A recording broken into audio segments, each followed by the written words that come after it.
बच्चों अस्सलाम वालेकुम रहमतुल्लाहि व बरकातुहू 8वीं जमात सिंह कशीर किताब मज सबक नंबर 2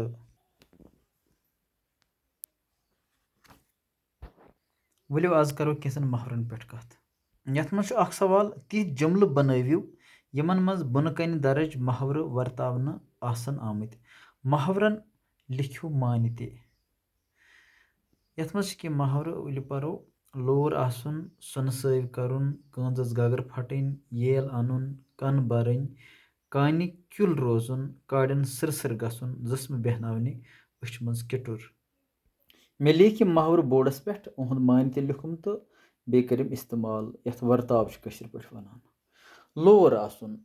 मतलब गो सत आसन पत पत रोजुन तो इस्तेमाल कोर अस पे मुश्ताक दोह रात किताबन लोर आसान दोयम महवर सुन सव करुन अमुक माने गो इनाम दिन 8वीं जमात हंदिस इम्तिहानस मज फर्स्ट पोजिशन आनस पे आव फैसल सुन सव करना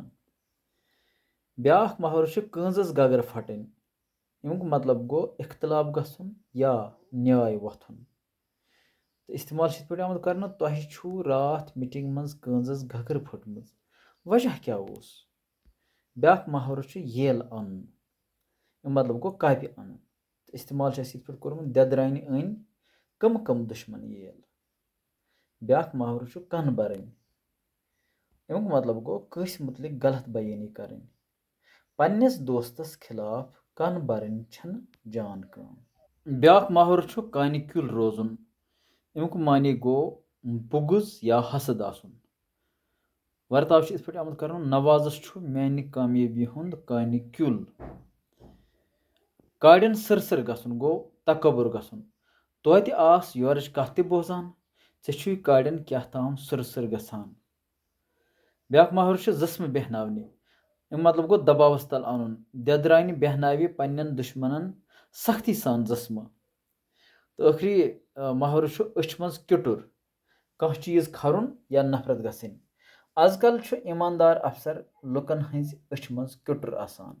टाठो बचो यम 8वीं हज कशीर किताब मज कह महवर अगर तुह मेन चैनल मेन वीडियो पसंद तेल कर यह चैनल सब्सक्राइब